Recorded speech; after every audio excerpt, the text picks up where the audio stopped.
All right, here we go. What is up, guys? Welcome to the latest episode of the movie discussion Pocket Dimension, where time does not exist and the only thing that matters is film. This week, as always, it's myself, Cole, joined by Jay.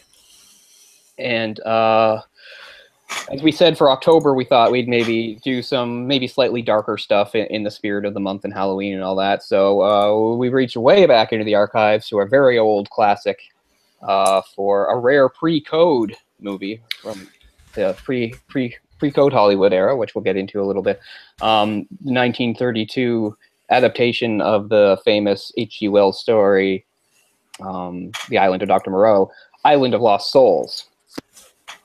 And so this ties into a few things that we talked about earlier on in other episodes, of course, most notably when we did our episode on the sci-fi film Hardware, thanks. And we were talking about the director Richard Stanley and how after he'd done Hardware and a few other things, his big sort of break to do a really big Hollywood film was in the 90s to do a big Hollywood adaptation of The Island of Dr. Moreau. And he was originally attached as the director for that. And then after some turmoil and stuff, he was very quickly fired. The movie went on to be made, and it was kind of a disaster in a lot of ways. Not a very good movie, a box office failure. And as we talked about, it's well described in a really cool documentary that talks about it, which I think has a similar title, isn't it? Like Island of Lost Souls. It uses anyway. Yeah, and you get to find out about the troubled production, and it's all really interesting stuff. And the movie itself, as far as being an adaptation goes, there are actually some positive things about it, but for the most part, it just seems like a shame. It seems like Stanley had like some cool creative ideas for it that got shelved and didn't wind up getting used. But so we touched on it there. But also, way back when we were doing our first series, we did our big series, the New Hollywood era. One of the things we had to, mention right away that made New Hollywood especially notable when it first started in the late '60s was the fact that it was showing a breaking away old regime that Hollywood films were followed with, loosening its restrictions on content, especially in regards to things like sexual innuendo, strong violence, mixing of races, depictions of things like extramarital affairs, homosexuality, and stuff like that. And all that was because there was actually, for about 30 years, in a code that Hollywood was forced to abide by called the Hays Code. And we did actually use the name. And by like the later 60s, they basically just sort of realized it was an archaic thing and it was holding people back. And they, after time, they did officially abandon it. So, yeah, so whenever people, even if you're not like a big cinephile, I think the average person thinks, when you're thinking about older movies, the 40s, the 50s, the 30s, stuff like that, it's not at all surprising to think, oh, well, those movies back then, it was a more old-fashioned time, old-fashioned values, so obviously you couldn't have too much sort of racy or risque content and stuff. And that's very much true, and the main reason for it would be the Hays Code, which was in the works for quite some time before it actually got implemented. As early as like the 19-teens, when film was in its infancy, people were already getting upset and talking about a way to regulate this. And there was actually some sort of, I think it was a Supreme Court ruling way back at the time that I think ruled that like film was not protected under the First Amendment of free speech, and so that it was perfectly okay to like censor it, which is pretty crazy when you think about it. And anyway, throughout like the 20s, as things sort of escalated, they had various attempts to implement the code without any real success, but stuff was happening. People were working on it, trying to put stuff together, and what eventually wound up happening was a lot of the guidelines that were used were following a very sort of Catholic mandate. It was very much based on what Catholics at the time perceived as values and stuff like that. And so that found its way into the Hays Code too, which is actually, I believe, named after a man who was a minister, although I don't think he himself was Catholic. But I'm just trying to think here. But yeah, there was a famous Catholic named Martin Quigley, and he worked with a Jesuit priest named Father Daniel A. Lord, and they put together this sort of this sort of code of standards, which the Hayes guy himself thought was really great, and that's what for this would have been the late 20s by this time. But anyway, before I get too rambling on that, my point is there was a period in Hollywood where even though the code existed, it wasn't actually initially enforced. It was a very brief period. It was only about 5 or 6 years long, and that's what the era from which this film sprang. And that is what is often called pre-code Hollywood. It existed roughly from, say, 1928, just when sound pictures had come into being, till about 1933, with maybe some stragglers in 34, 35. By 1335, the Hays Code was locked in and it was being strictly enforced. But for those few years, it was not enforced hardly at all. In fact, it was almost an open secret that the code existed and that nobody could do anything about it. It was kind of a joke. So in that brief period, you had all sorts of films that actually had all sorts of content that you would not really associate with such an, you know, to us, old-fashioned and antiquated era. But it's true that a lot of films made in those periods had all kinds of content that would vanish almost completely for the next nearly 30 years. And it's not surprising when you think that some of the best horror films were made in that time. Think about 1931. That was Frank Whale's Frankenstein. Now, you would wonder, how does Frankenstein, a film from so long ago, get away with a scene where not only do you have like this man who's playing God and everything like that, but you have the Frankenstein monster. He actually kills a young girl by accident, and it's not shown on screen, but it's still shown that he kills her. It's like, well, how? It's because it was 1931 and it fell into that era. And it's the same thing with Dracula, which came out, I think, in the same year, and because you might say, well, Dracula's not really full of too much content, but still, Bela Lugosi projected a certain air of sexuality in that movie that you wouldn't see in other films for years to come, because the Hays Code would have clamped down hard on it.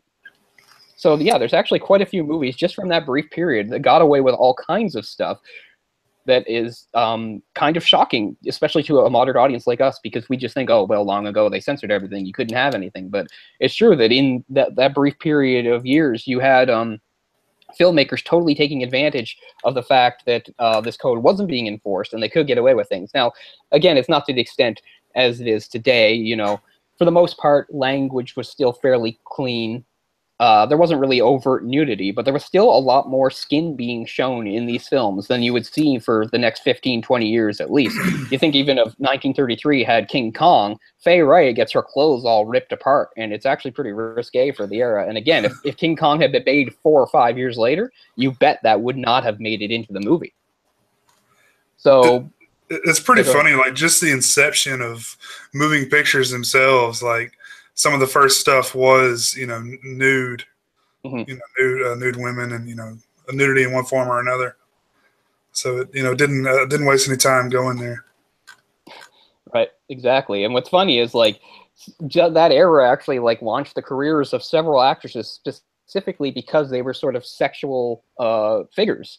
And once the code clamped down on it, it was kind of the end of their careers. Joan Blondell is kind of one. And probably the most famous is, what's her name? Is it Marlene? It's Dietrich.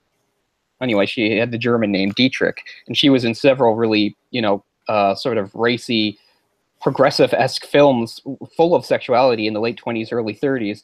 But she would wound up more or less being blacklisted going forward because of the change in values. Again, this was very constricting stuff as far as how things goes. It was about promoting traditional values. Couldn't have sexual relations outside of marriage. If you had them, they had to be portrayed as, you know, a negative thing. You couldn't have them as attractive or beautiful, or any way they could arouse passion. They couldn't be shown as right or permissible. Any sort of criminal action had to be punished and not shown to be in any way sympathetic or glamorous, of course. Stuff like that. You couldn't have the mixing of races. Obviously, that's a big no-no.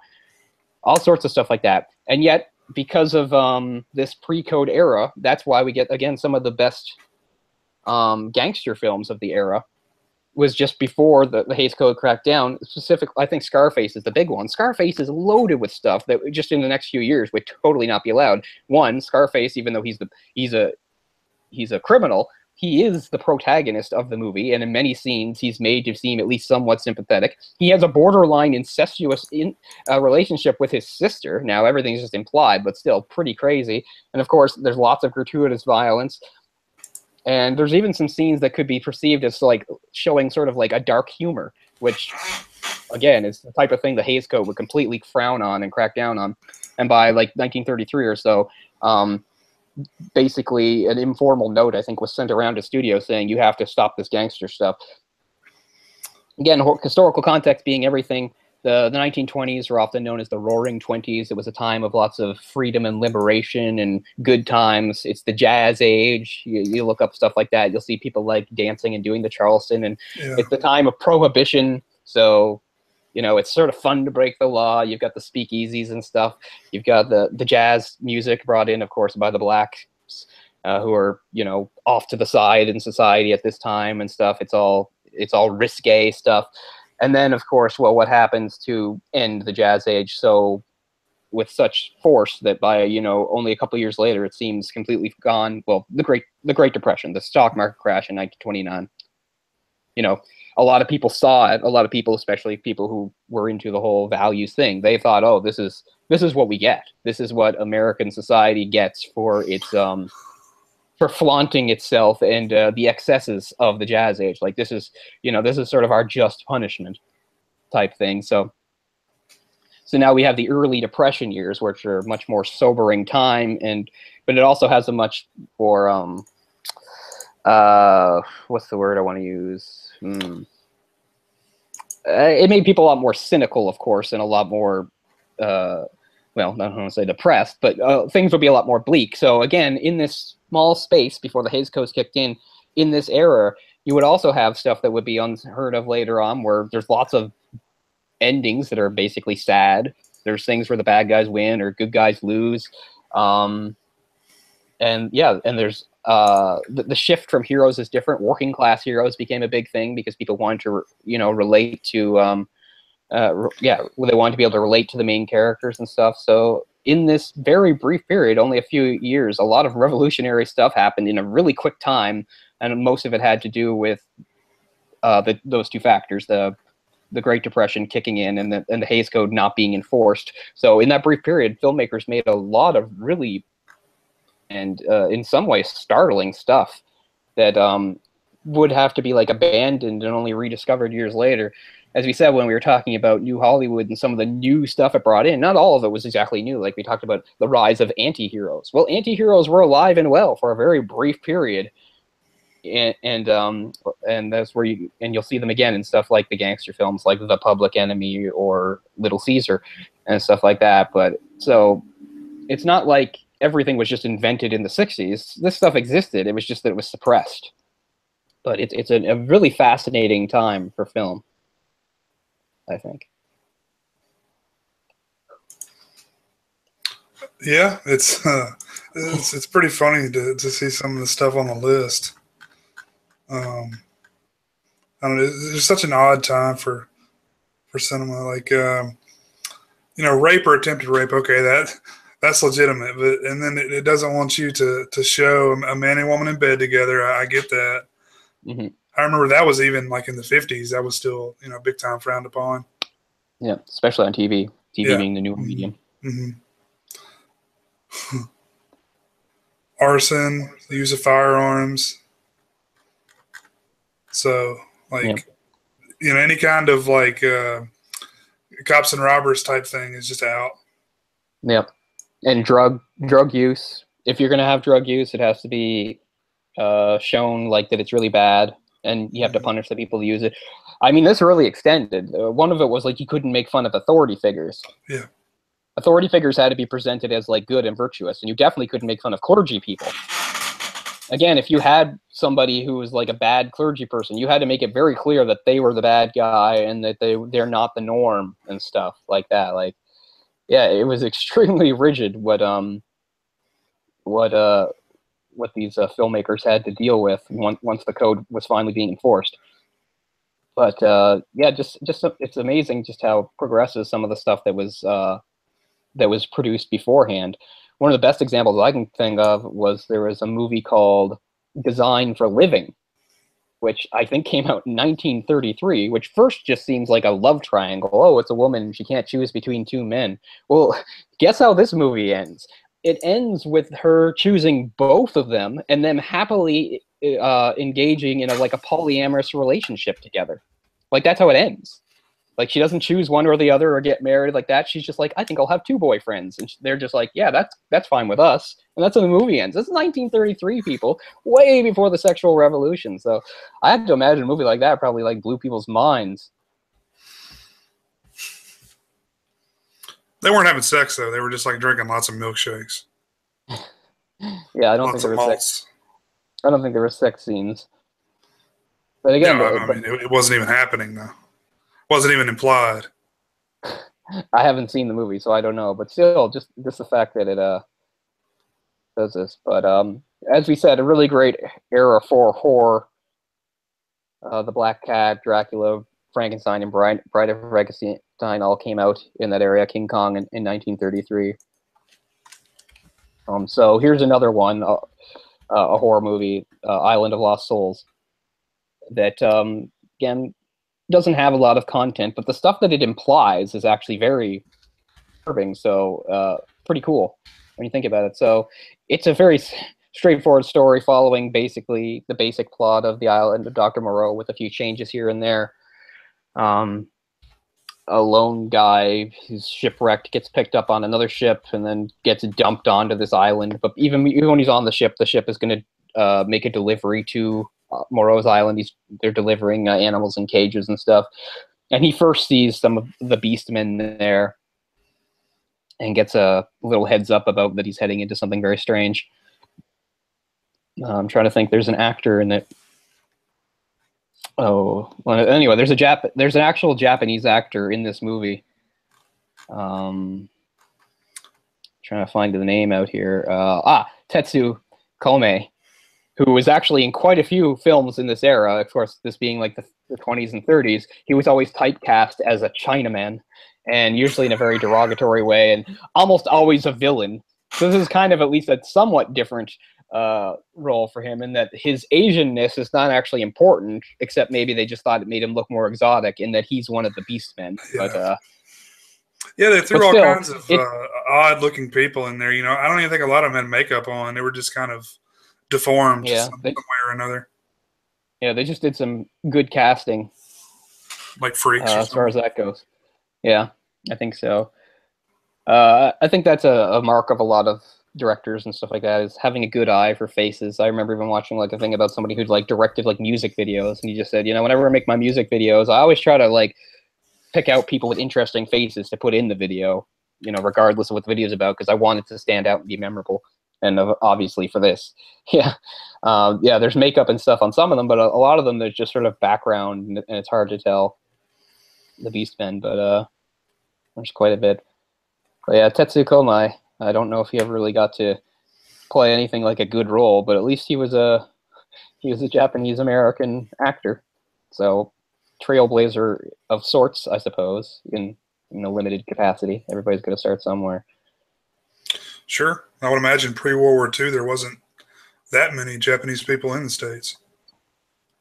No, I don't think so at all. So again, it got him work, but it was mostly, you know, kind of insulting work in a way. But sure, you know, the times were what they were, and that was also a big staple of a lot of these films too. Even the more progressive ones was, you know, the Far East, the mysterious characters, and Fu Manchu and all that stuff, right? The Yellow Menace. Mm-hmm. But this movie stars actor Charles Moreau, as Dr. Moreau, Charles Laughton, an English stage and film actor of the era. I think he's like one of the best like large hams of the era. He's really great at like laying it on thick and stuff, and this is maybe his best performance as far as that goes. This movie, I think, kind of laid the template for like the cultured, suave, sophisticated mad scientist. Mm-hmm. You know, he's not mad in the way Frankenstein is. He has an obsession, but he's much more controlled, and he's much more into being cultured and stuff. He wants his guest, you know, welcome to my island. Oh, please make yourself comfortable. Have some wine, all that stuff. I think it's a really great role, and I think he does a really great job in it. I think Charles Laughton was just a really important figure from that era. He worked for a long time. He was in Mutiny on the Bounty. I think he was in both versions of Mutiny on the Bounty, the one in 35 and the one in 62, I think. But yeah, I don't know. This was I've really seen one him of his early movies, one of his first Hollywood pictures, I believe. Yeah, I think this definitely sort of put him on the map because I think it's a really great performance. I don't think it's over the top. I think it fits in with the tone really well, and he's really entertaining in it. Oh yeah, he really sets the stage. You could tell that Marlon Brando was really trying to ape some of the mannerisms that he had, but oh yeah, I wouldn't be surprised. In a completely, bad way. Like it wasn't done well at all when Brando did it. I guess we'll get to that later. Yeah, that's true. But I love the character of Dr. Moreau. It's I didn't see this film until just a few years ago, so it's kind of bizarre how much you see, references to this particular film in pop culture, over the years. Like The Simpsons is, done it like multiple times, and I knew it was from a movie. I just didn't know which movie. Oh yeah, as we said, like the story itself by H.G. Wells, but now in movie form, it's just so influential. It's almost like a whole new trope of the eccentric mad scientist who has his own sort of island or society or big facility type thing. It's always oh, welcome, and I'll show you my work. Like that's just such a staple of fiction. We see it all the time, and I think this is one of the earliest and best examples of it. I think there's a little of Dr. Moreau in almost any sort of like mad scientist going forward, as far as it's a mad scientist that deals in like biology and stuff like that, right? Yeah, absolutely. I mean, Frankenstein as a story predates it, but it's a different idea. Like in Dr. Frankenstein wanted to create life from dead. He wanted to take dead bodies and make life. This is different. This ties into like evolution and Darwin's theories and stuff. He wanted to do his own kind of evolution. He wanted to take animals and evolve them himself into men. And I don't know. It's always been a really fascinating thing in fiction. Yeah, it really tells you where society was with science around that period of time. That's really concerned. I think that some of this stuff is possible. Right. Exactly. Like this is around the time, isn't it, when they're first discovering like genes and stuff like that, I think. And yeah, there was a lot going on in the world of biology and physics in the early 20th century. It was sort of shaking up the world in a lot of ways and making some people very nervous, because near the end of the 19th century, physicists honestly believed that they discovered everything, that there was nothing else, that they already figured out how the universe worked. And then in the next few years, they had some of their biggest discoveries ever right after that, like showing like, whoa, we didn't know about, like when they discovered radio waves and things like that. Like it just blew people's minds, because like, and I don't mean the average people, I mean the physicists themselves. Like they had no idea, and then they're like, wow, there's way more to this that we didn't know about. Yeah, I think they had discovered the atom itself, but not, they couldn't see the inside of the atom. And of course, they didn't know about DNA yet. That was, the 60s when they found out about that. Mm-hmm. So, yeah, there was actually a big tide in between the two world wars, more so in science fiction. It's kind of funny. I never thought I'd talk about it for this one, but it's funny. So, if you see a lot of science fiction, say from the 50s and 60s, particularly the earlier 60s and stuff like that, a lot of that science fiction, some of it coming from Japan, but not all, is trying to put like a nice positive spin on technology and saying like how wonderful the world's going to be. You see a lot of that in the 50s and 60s sci-fi, where they'll show like a future society. It's like, oh, we can do this now and this because of atomic energy and stuff. Like they really want to show a bright sort of future for us, that like how technology is helping us. And I always thought that was interesting, because this is after we'd actually dropped 2 atom bombs on a country. And Japan itself, like, I think wanted to put a positive spin on it.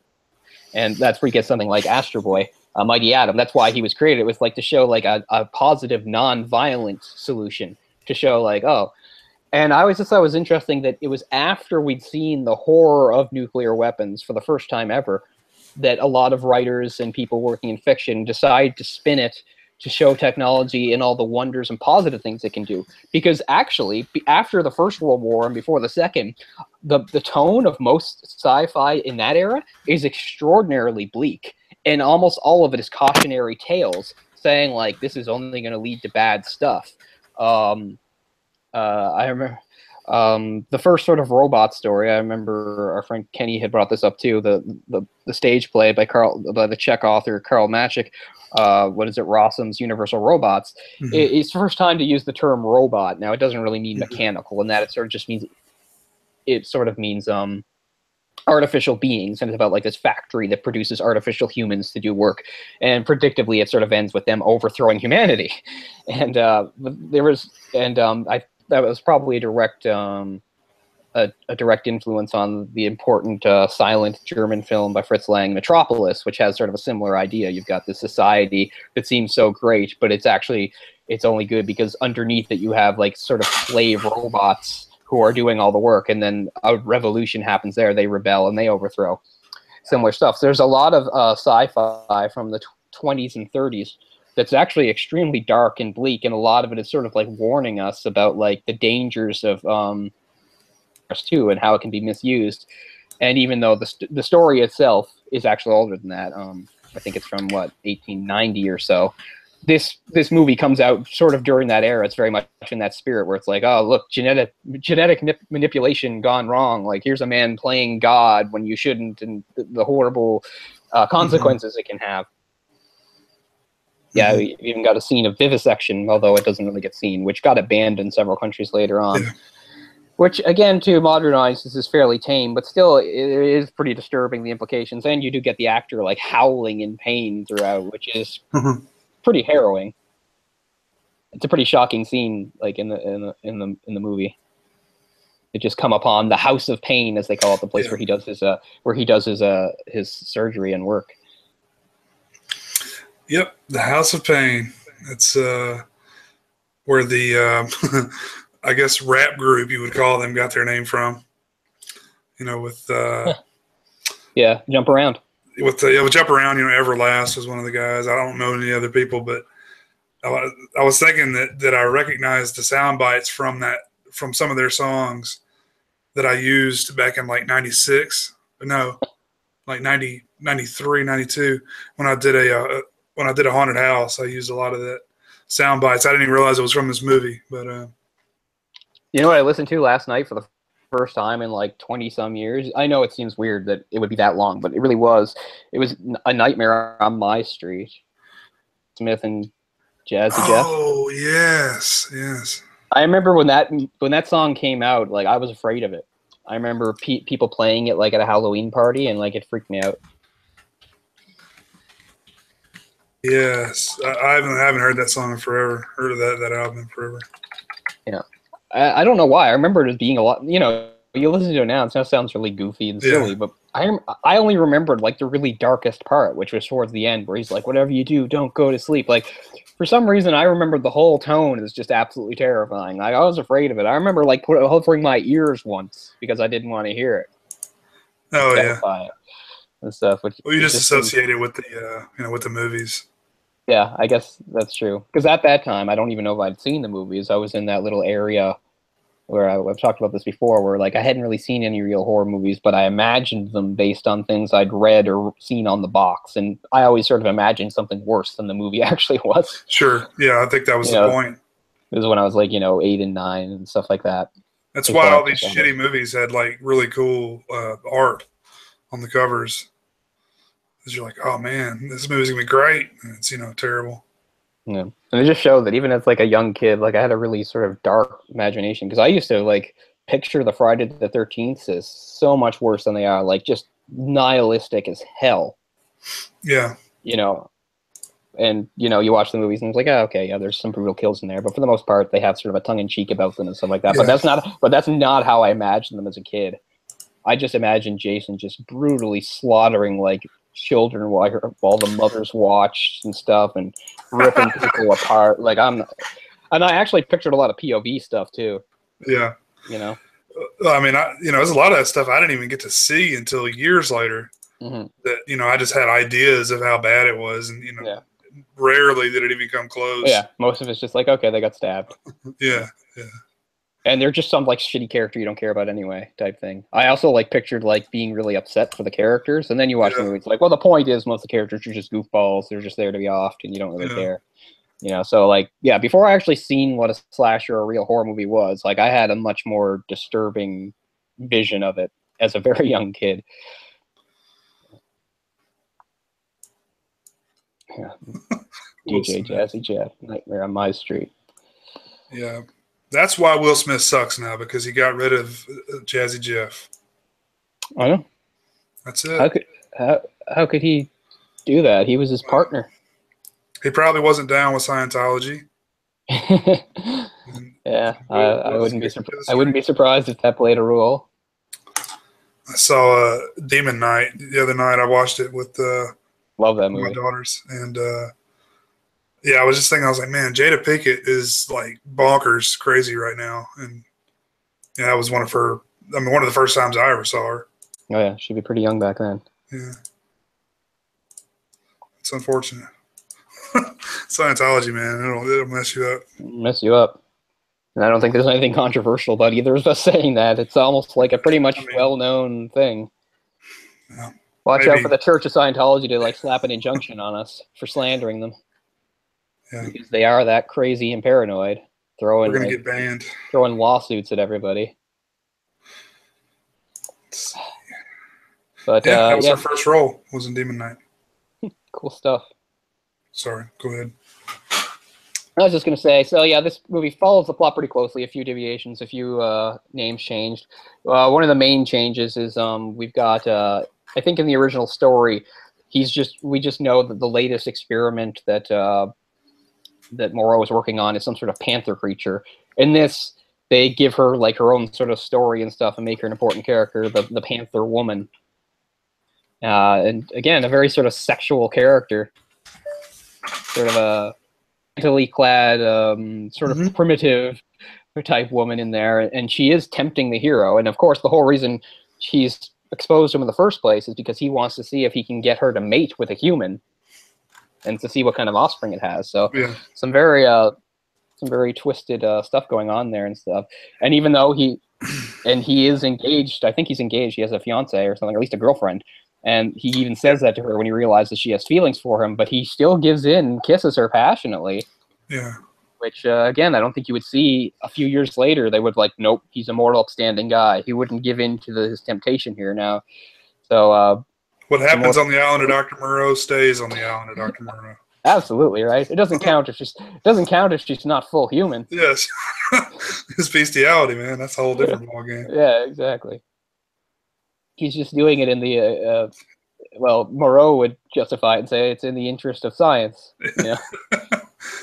But I don't know if you mentioned that, he was actually on a his ship had shipwrecked, and they picked him up, and he was supposed to go home, where he sent a telegraph to his fiance and told her, he was on this ship or whatever. So she showed up there, expecting him to get off, but he actually just threw him overboard when they got to the island of Dr. Moreau. So that's kind of how he got stuck there. The captain was like a mean drunk, and he didn't like him asking questions, and he was like mistreating the beast people there, and he didn't like it. So he's like, and he throws him overboard. Like, you can stay here then. Yeah, and that's how he winds up there. Punches this. It may have been the Asian fellow you were talking about. Yeah, just punches him straight in the face, and it was some weird speed stuff going on there. I don't know if he actually hit him or. That happens a couple times in the movie where it seems like they had difficulty with action shots, and it looks like a weird edit. Yeah, bit of a chop and stuff. I mean, this is 1932. This is very primitive film. Probably one of the biggest limitations I think this movie has, just because of its era, it's a sound film, obviously, is like the lack of sound. Didn't it seem weird that so many scenes are almost in total silence? That's you true. Don't hear there really wasn't anything, a whole lot of score, was it? You just hear people talking. Like they could have at least gotten some birds or something. Like the island just sound like, I don't know if it was a deliberate choice by the filmmakers, but the island is dead quiet. There's no birds. There's nothing. You don't hear a wind. It's just a complete. It's like they're in a vacuum. It's so quiet, and I don't know if they did that on purpose or that was just a limitation of the time. But it just feels really odd how deathly quiet this place is. Yeah. But again, 1932. Yeah, because there's some times where obviously I just don't think the camera could just. Well, they didn't have mics sophisticated enough to pick up all the sounds. Like there's the part where when the fiance first arrives on the island with the other captain, and they're walking along the dock there. You don't hear footsteps. You don't hear the ocean. You don't hear anything. And I just think that's because I just think it's because the mic couldn't pick it up. I think it's because they just didn't really have good mics, or they couldn't get any mics down there. And so it's like it almost was shot. They didn't do any ADR or any sound effects, as they would, in the future when they had the same problem. So the film has like a weird hollow emptiness to it that sometimes I think is good, and other times just sort of takes me out of it a little bit because it just seems so quiet. It's crazy. But yeah, I'm trying to think of the name of that character, Lotta, the Panther Woman. But very, very interesting, sympathetic character. Played by Kathleen Burke, who actually had like an open casting call, and she was actually a dental assistant before this movie. And they had like it was over 300 women show up for the casting call for this part. Oh wow! And one of the other lead, who actually was a popular actress at the time, was up for the role with Kathleen Burke, and she didn't get it, but she's actually glad she didn't get it because I think this kind of ruined Kathleen Burke's soon to, career for the most part because she got kind of typecast as the, I guess, sexual character. Right. And what's funny is, like, I guess posters of the day were sort of like misleading too, because they made it seem, because they featured her prominently, and they almost made it seem like the Panther Woman was like some siren seductress that would like try to lead him to his doom or something. But she's actually not at all. She's an innocent victim and quite sympathetic, and you feel bad for her. And again, keeping in tone with some of the movies at the time where the ending can be quite bleak, she doesn't get rescued. She winds up dying. She dies heroically. She kind of saves them fighting against one of the Beastmen. I think the Bela Lugosi one. Or one of them. No, not the Bela Lugosi one. The Bela Lugosi one was the Speaker of the Law. But there was another one who was more ape-like, Oren or something like that, and she dies fighting against him. So, well, yeah, the sort of thing that wouldn't work its way into movies just a few years later. They couldn't have something that bleak. Yeah, even some of the taglines, like there's a tagline, "The Panther Woman, there was danger in her smile, death in her embrace." Yeah, like she's some sort of sinister character. Well, but she's not. Like she's not even in the movie a whole lot. No. But I guess they just wanted to play up on that sort of sexuality. The Panther Woman lured men on only to destroy them body and soul. Yeah, it's nothing like that. Nothing like that. She's a completely sympathetic character that, you want, to get help. And you feel bad for her because she's, she's just a simplistic being who didn't ask to be born and falls in love with a man because he shows her kindness. Because before all that, she knew it was like brutality and stuff. And I wish there was a little bit more about the society of the Beastmen. I mean, they have their scenes, but they're gathering and repeating the law about how they don't go on all fours. We don't go on all fours. Are we not men? They don't eat meat. Are we not men? Not to do violence. Are we not men? And stuff like that. I wish they'd shown a little bit more of that. There's just so many of them. That's a bit much. It's kind of over the top, but what do you expect? It is from the original story, more or less. Yeah. The whole repeating of the law. I mean, you get it. Like that's how he's manages to control them, right? He has the law, and they have to follow the law, and that's why they put up with him and even allow him to brutalize them in experiments and stuff in the House of Pain. They view him as the creator and the maker of the law, so that they have to. God. They have to obey. Yeah, so they have to obey him. Have you read the novel, by the way? Yeah, I've read it. Okay. So I guess it's a novella. It's a short story. Do I have my? It's not part of this collection. Hold on. No, it's not in this one. I don't know if I have it. This is another H.G. Wells collection, but this doesn't have it. This says The Invisible Man, The Time Machine, and War of the Worlds. Oh, those are all good ones, yeah. But I must have it somewhere else on its own. The Invisible Man would also be a movie of the same era. Came out in 1932, I think. Claude Rains, which again was pre-code Hollywood, because The Invisible Man was a very sinister protagonist, getting up to mischief and stuff. But yeah, I've read pretty much all H.G. Wells' major stuff. I'm trying to think what else he did. Wells himself, who was alive at the time, was not a fan of this movie. He thought it was sort of clumsy, and that the subtext of, you know, the themes and stuff were kind of lost in it. Well, I guess that's fair, but it's just sort of a short movie. It's only like 80 minutes long. There's not really time to dwell on themes, really. It's just sort of... Is it 80? I think it's more like 70. Well, there you go. Yeah. Over 10 minutes. It's very short. So short. Yeah, I watched it twice this afternoon. Just, you know, like nothing. Yeah, I watched it for the second time today. But yeah, I was just curious how, you know, closely it played to the source material.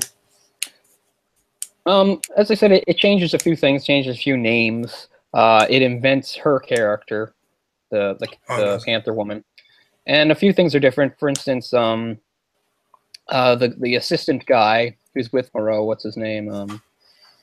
Montgomery. Montgomery is actually killed in the revolt at the end of the story. In this one, he escapes with them. Mm-hmm. So that's done a bit differently. There's some other things too, but for the most part, it follows more, you know, all the same sort of major beats. But it is too bad there, because yeah, the original story does have some more like introspective, interesting scenes between Edward and Moreau, where, you know, they're just sort of talking about stuff and moralizing, philosophizing, blah blah blah.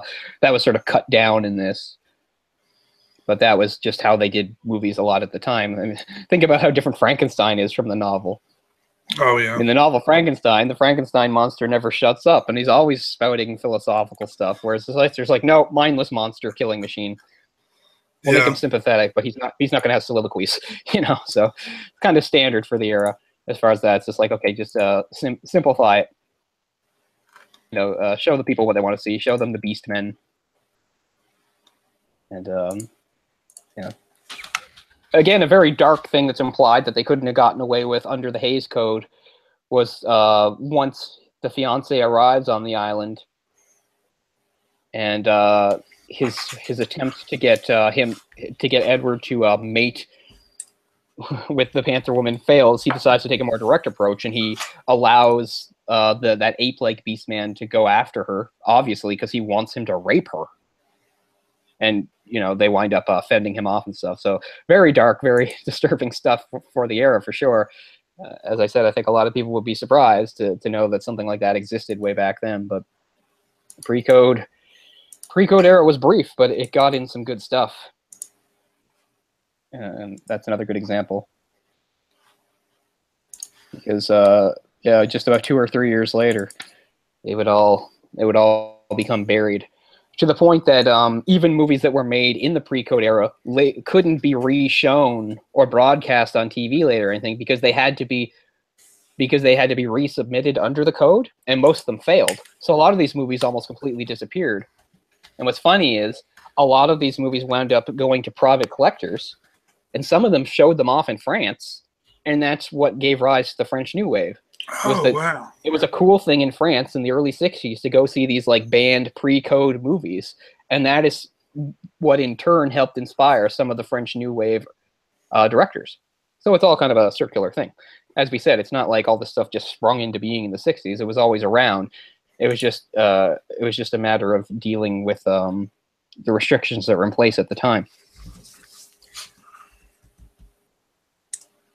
But there were quite a few important filmmakers from this time.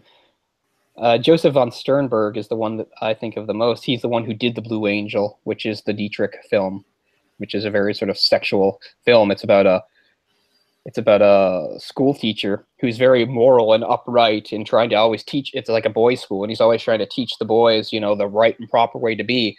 But he starts he's lonely, and he starts going to like some like bar or club where there's like this dancer, and he becomes like completely entranced and enchanted by her.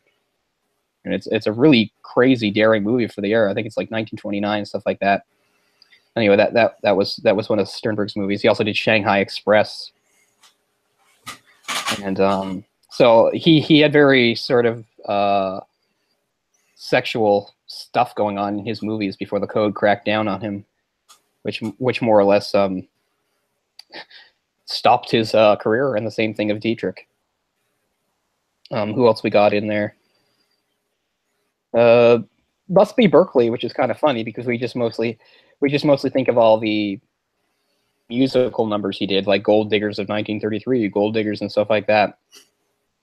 But he was also important, even though it was just musicals. He was sort of important too, as far as like showing off like ladies and women in a sexual way too. So, so even though it was a kind of a sneakier way of doing it, he still did it, I think.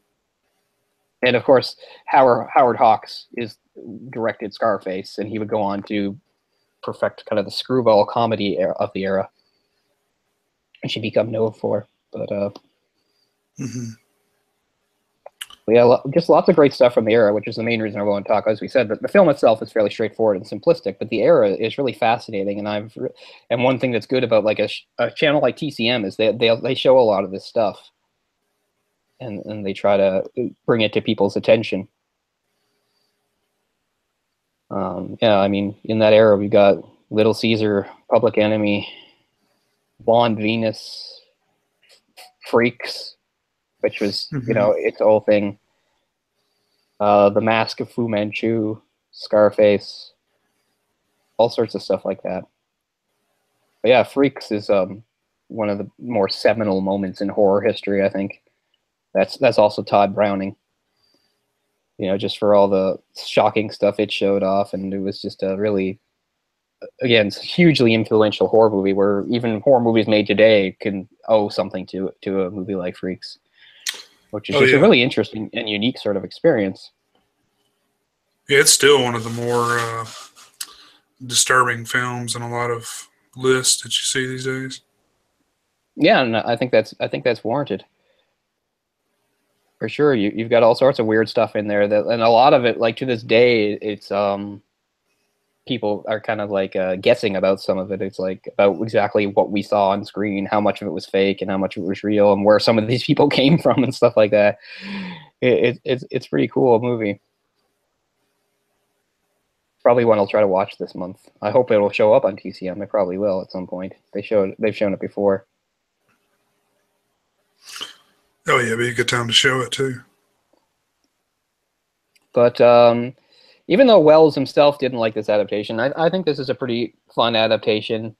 As we said, it's quite simple and straightforward, but it gets all the main points across. I think the main thing that makes this succeed, of course, is Laughton. I think it's just a great performance by Laughton as the suave, sophisticated, and delightfully mad scientist Morrow. You know, he doesn't lose his cool until the very end when he's finally put on the table himself and given a very gruesome, fitting death. Where it's, again, we don't see it, but it's pretty clear that the Beastmen who have turned against him, they've turned against him, by the way, because they found out he broke the law. Since he broke the law, why should they follow the law? Which makes sense. And he winds up getting vivisected on his own table in the House of Pain. So very, very gruesome end there. But I think that's the main strength of the movie is Laughton. I think he's just really great in it. And I don't know. I think it's cool having the expansion of the Panther Woman character. I mean, they could have done a little more with it. I wish they had some more scenes. But it's a cool movie. And yeah. So what was the next movie that was at least loosely based on Island of Dr. Moreau? There was one 76. I'm sure there was probably one in between there. But one in 76 actually called The Island of Dr. Moreau, which I haven't seen that version.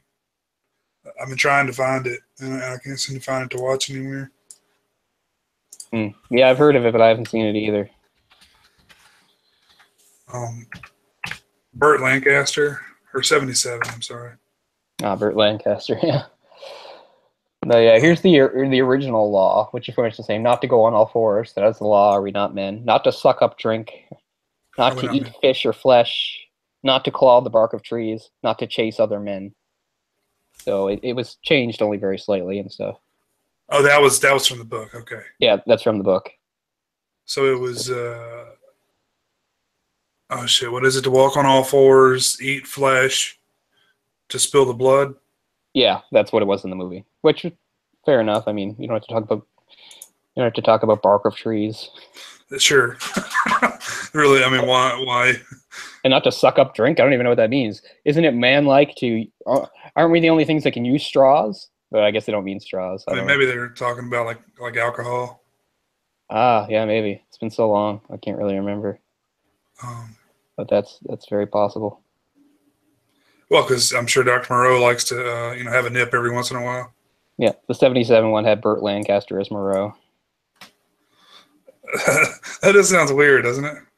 You'd say it does. Definitely does. And then, of course, the ill-fated '96 version, which I want to see again. I haven't seen it in a while, and I was thinking about when we were talking about it a few weeks ago. I'll try to hunt that down. Which one? The 96? Yeah, I did see it years ago, but it's been quite a while. Oh man, if you watch it after you've seen that documentary, it's so much more entertaining. Yeah, exactly. Yeah, but because I used to hate it, because I saw it in the theater, and I was just like, "What the hell is this?" Yeah. I mean, because you have, two huge stars that are just garbage. I mean, you've got Marlon Brando, who's absolutely worthless in that movie, and Val Kilmer is not much better. Yeah, Val Kilmer's just pissed to be there. You can tell. Yeah. I've heard so many stories about Val Kilmer being hard to work with. I mean, Brando too, of course, but Brando's a little bit bigger deal, than Yeah, sure. Fucking Iceman. Who are, Yeah, exactly. But part of me thinks that there's like such a stigma attached to that version, and that's why like there hasn't really been another attempt since. It's just like people like if you bring up Island of Dr. Moreau, even if you're just talking about the original story, people will just think of that movie and they're like, "Oh, don't do that." I feel like it's sort of like left such a bad impression that I think like maybe people like don't want to touch doing another adaptation because you think, this is still something that could be adapted again and in like a better way. As much as I enjoy Island of Lost Souls, it's a fairly simplistic movie, and it's a fairly primitive movie with limitations of its era. So I certainly think I haven't seen the '77 version, but I have heard so little about it. It seems to suggest there wasn't anything really remarkable about it. It just seems to me that like eventually you have to get around to trying another version of it. But the way things get remade all the time anyway. Yeah, I just don't know if there will be an audience for something like this. I mean, it would have to be really, I don't know, it would have to be really gory or, really graphic or something, I would think these days to even draw an audience. Probably not something that would be, released theatrically. Yeah. But yeah, I looked up the coordinates. Do you remember it was 15 south, 175 west? The coordinates of the island. Oh yeah. It's actually an island of Tau off the coast of American Samoa. Yeah, it's kind of cool. Maybe they were referencing something. Maybe it's an in-joke or something. I mean, it's Very so possible. small. I mean, it's so tiny. Yeah. Well, it makes sense. It's supposed to be small. I just think it's really cool that they were actually pretty close to a real island. Sure. This is a Paramount release. Paramount also did Dr. Jekyll and Mr. Hyde in 1931. Yeah, I think that's what some people said. This was real similar to that during that time. Yeah, I can see a lot of parallels there. And who did? And it's another sort of author around the same time. It was that Robert Louis Stevenson. So that's an 1886 thing. So sort of en vogue, doing some of this late 19th century sci-fi / horror stuff in that time. H.G. Wells and stuff. But yeah, you got Dr. Jekyll and Mr. Hyde. All within a couple years. You got Dr. Jekyll and Mr. Hyde, The Invisible Man, and this film, Island of Lost Souls. But yeah, I haven't seen the Dr. Jekyll and Mr. Hyde in quite a few years, but it's pretty cool. It's a pretty cool one too. That would have fit for this. It's one of the more well-regarded horror films of the era, even though they tried their best. Even though it was pre-code, there was some stuff cut regarding like sex. Mm-hmm.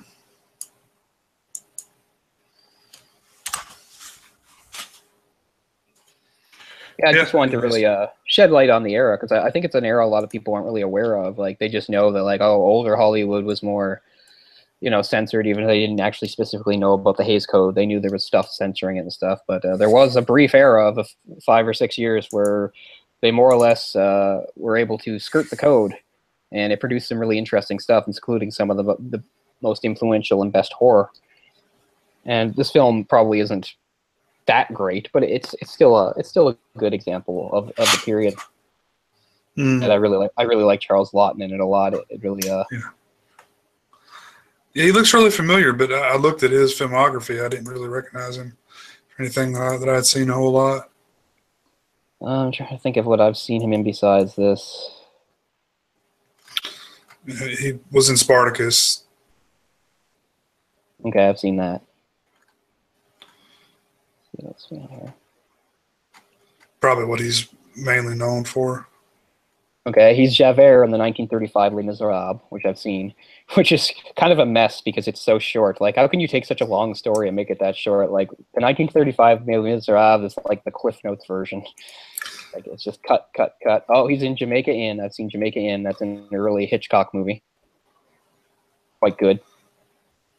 Yeah, hour 48 minutes is what that Les Miserables is. Yeah, which doesn't seem short in the grand scheme of things, but for a thing like that, it just has to cut so much.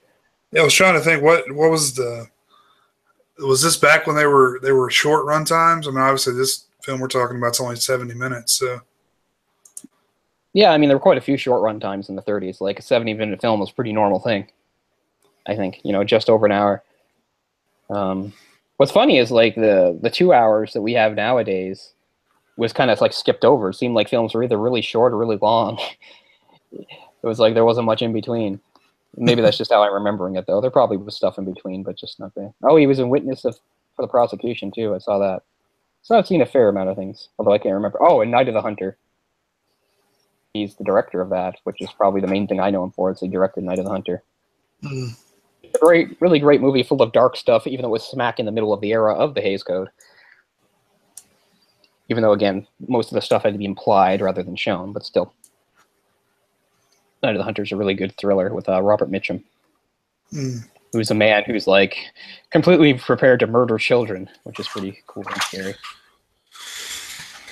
Let's see. I think I may have seen that. It seems like there's a few movies with that title. Night of the Hunter? It was the 1955 one. You said he directed it? Ah, yep. Okay. Yeah. I believe I have seen that. Yeah, really great film. Really good. My favorite thing that Robert Mitchum's done. Reverend Harry Powell, one of the great villains in cinema. But I'd have to say that, honestly, I think that this Moreau is one of the great villains in cinema, too. I really enjoy him. And my only criticism is I just sort of wish there was a bit more. I wish the movie was longer, had a few more scenes with him talking and stuff like that. It would have been cool. Yeah, I'd like to see him maybe, like, slicing a peach, like, for, an extended sequence for maybe 10 minutes. Yeah, shows exactly how you can go wrong going the other way. Thanks so much. You're such an artist, Brando. Some of the stuff that happened on the set of that movie is just hilarious. Oh, man. Yeah. Like, all the crazy shit that went down, that was all Brando's idea. Yeah, just off the top of his head. He's like, I think this should happen, The whole Mini-Me guy, like, that was his idea. That's like his greatest contribution to pop culture. You wouldn't even know who Mike Myers is right now without Mini-Me. I'll always love him for that. The whole thing with playing the piano and stuff. Oh, so, man. Yeah, as much as that movie sucks, it did give us that. So you can't hate it too much. Yeah. It just, like, the little guy was on the set, and he was like, hey, I want this guy to be in the movie. or maybe, you know, a larger part in the movie. You should be my sidekick in every single one of my scenes. And they were like, okay. I'll slather myself in sunscreen. We get a little piano for him. Like, they had to go get a little piano for him. Where'd they even go? Did they just make one? I can't imagine they just had a little tiny piano on set out there in the Australian jungle. So that sent them back for a while. They're like, oh, okay, we have to go find a tiny piano. Get one flown in or shipped. Yeah, I'm sure it probably didn't work. It was just something like quick that they threw together. Because at that point, they were already way behind schedule. Hmm.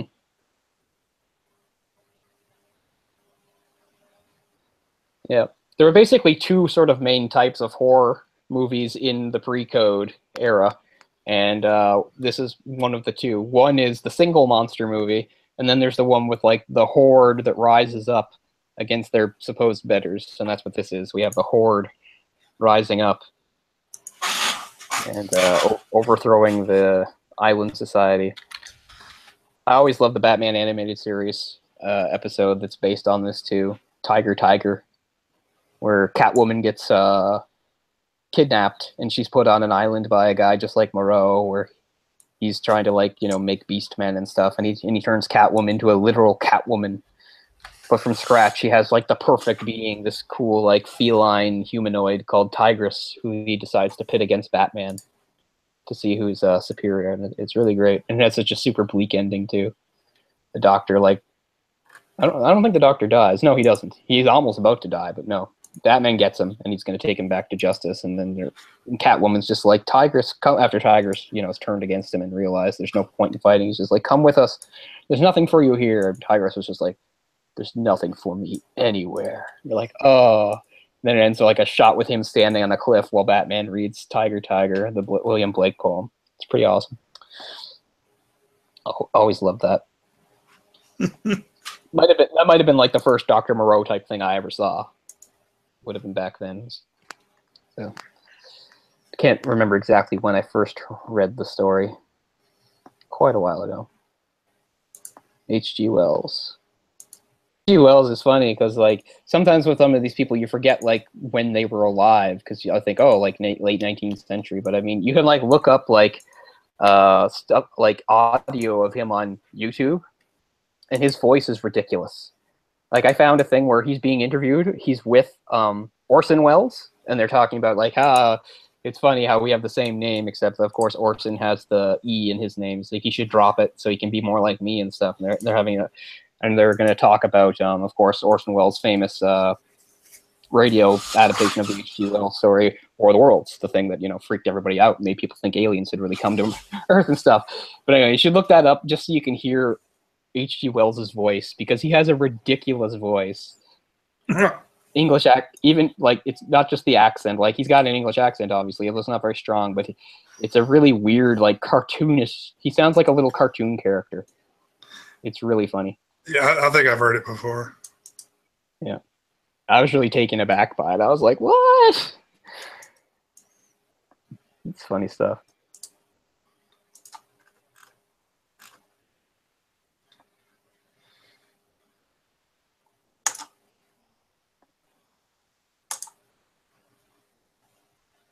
Shit. Anyway, we might wrap up kind of early because, as we said, we don't want to just repeat ourselves a million times on this, because it's a fairly short, straightforward movie. I was glad. I think we'll revisit this era because I really like talking about it. I think it's a really interesting, fascinating era that a lot of people don't know about. I'm always interested in things that were brief too, and this was only a few years, and yet in that time it produced some really cool, seminal, influential films that, you know, are still remembered today. They're not just horrible, you know, forgotten relics of the past. No, they're, you know, movies that loom large in today, especially like some of the horror stuff, as we said, like Frankenstein, Dracula. You know, this was people talk about the golden age of the old monster movies. It's like, well, it got a little bit of help by being in pre-code Hollywood before the Hays Code kicked in and started to censor the shit out of stuff for the next couple decades.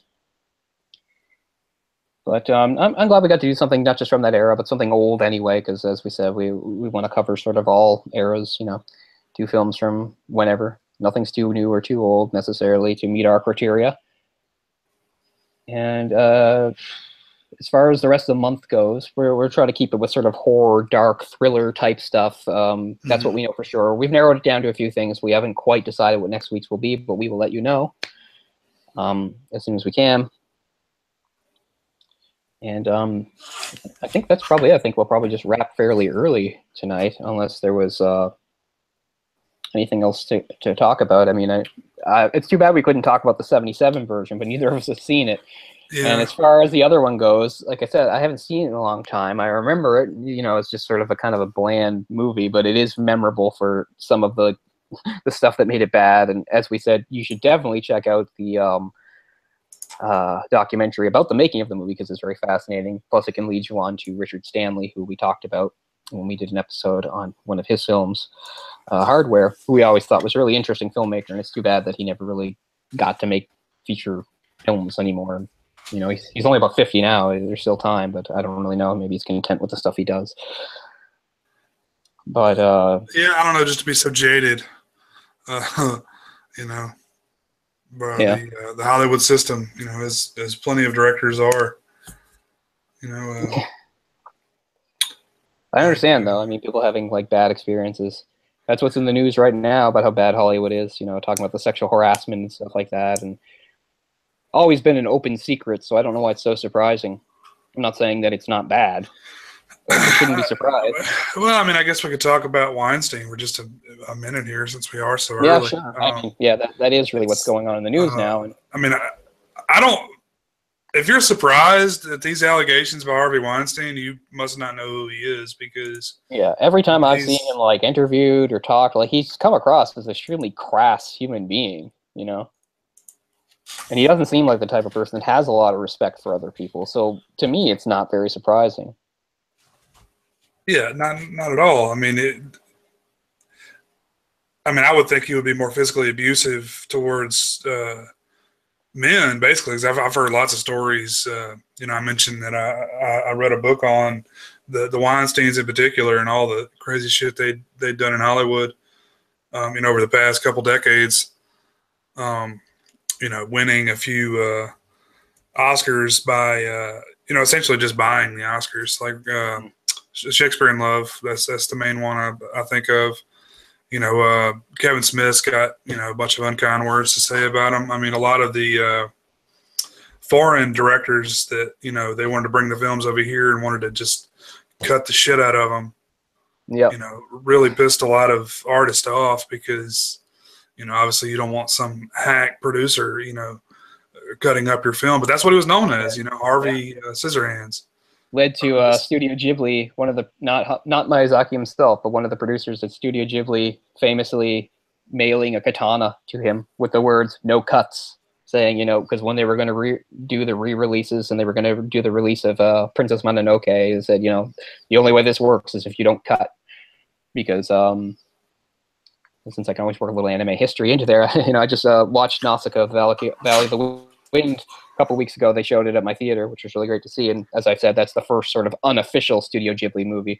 It came out before the studio itself success led to it. But anyway, it did get released in foreign markets way back when, and it was very famously ripped to shreds and edited horribly, and it turned into in an English version in the 80s called something called like the Warriors of the Wind, and they just cut the shit out of it and turned it into a horrible thing. So that really had made the guys at Studio Ghibli aware. They're like, we're never going to allow that again. And ever since then, they've always, when they're ever dealing with foreign distributors, they always had a hard and fast rule. The only thing you can do is you can add subtitles. You can't change a single frame of her animation, and you can't cut anything out. And yeah, so as they said, the Weinstein's reputation was well known by this time. This would have been 96 or 97. And so yeah, that is a true story about the katana, saying no cuts. But yeah, I don't know. In a lot of ways, the Weinstein, he just seems to like embody like all those negative stereotypes you hear about like Hollywood producers. Like he just sort of seems sleazy, doesn't have much regard for art, just sees it more as like products and ways to make money, and actors are just commodities to be used up, and all this, you know, all that stuff. It all seems to, he seems to like embody a lot of it.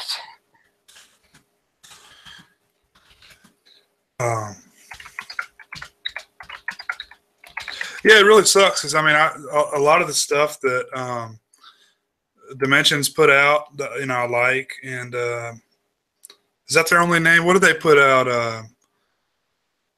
What did they put out? Quentin Tarantino stuff under? Just the Weinstein. Oh yeah, It I don't wasn't know. Dimension. It was Miramax. Miramax, yeah, that was Um, Kevin Smith stuff too. yeah, it's. I mean, it's Sex Lies and Videotape. Who's that? Steven. Oh shit. Soderbergh. Soderbergh. That's right. Um, you know, just really did lots of great stuff. I mean, you know, it just sucks that, you know, they were, because I mean, like Tarantino's a guy who you know, he gets final cut. You know, they just say make a movie and we'll put it out. You know, and then they turn around and they're wanting to put all this other stuff out and just cut it to shit. Weinstein has But always insisted that such editing is done in the interest of creating the most financially viable film. I'm not cutting for fun, Harvey Weinstein said in an interview. I'm cutting for the shit to work. All my life, I served one master, the film. I love movies. I love movies. Yeah, you love the money they make you. I mean, they've got to be so rich. Like, obscenely rich.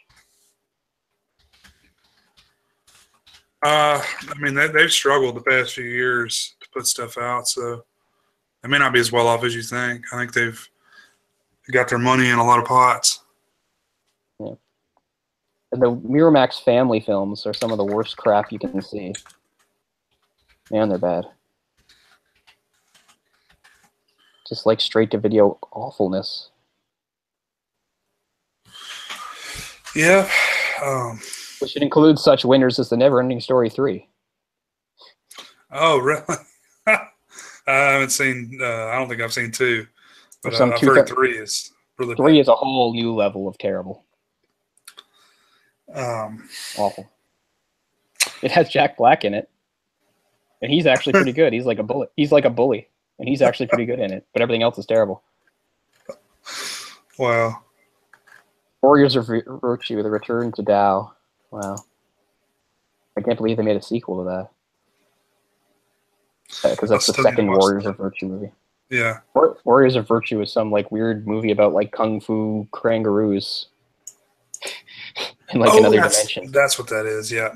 I still need to watch that. Back in the 90s. But yeah, there's actually a sequel that came out in 2002, and that's one of the Miramax families. Straight to DVD. But it actually had an actor named Kevin Smith in it, but a different Kevin Smith.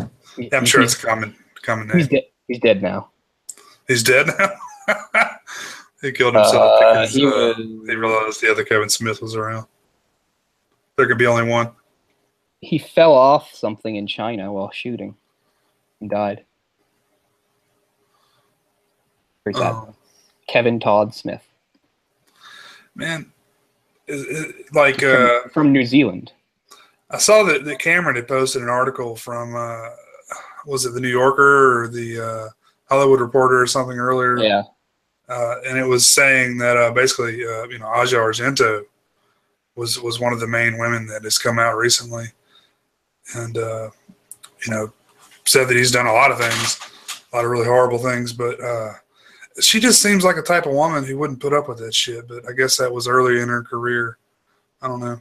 Yeah, I know, because of who her father is and stuff, you'd think that she wouldn't feel like she had to, you know, like as you said, like put up with somebody in power. Yeah, she's probably just trying to, you know, make a name for herself without her dad being involved. But yeah, it started with there was an expose in the New York Times. That's what kicked this off. And the big name associated with it was Ashley Judd. That's what kicked this off. And I assume since then other people have come forward, because that's how this usually works. Yeah, he was big time. And if you do Gwyneth that, Paltrow, Angelina Jolie, Julia Gwyneth Garner. Paltrow too. Wow. They've all said that he's made unwanted sexual advances towards them. Mira Sorvino, Yeah. Rosanna Arquette. It's funny how long this stuff stays under wraps, though, man. I mean, just so I'm clear, like unwanted sexual advance, that's like where he tried to like do something to them, and they I were don't know, like, like it's really vague language, right? I mean, I just don't. Is that like he tried to kiss them or Yeah, something, and then they said no? So, I yeah, mean, exactly. I that mean, sounds like it could cover a lot of things. So it could happen, in a legit situation. Maybe he misunderstood some signals. I'm just throwing that out there. Not yeah, trying to explain anything that happened. I just don't know what that means. no, it's a pretty vague term. Can cover a lot of things. You have to think that maybe some of it was fairly innocent behavior, but when there's so much of it, that probably a lot of it wasn't. So, yeah, as we said, we don't know. But Yeah, I mean, maybe he was just so big and it never got back to him. But we're not living in the dark ages here. It's I don't know.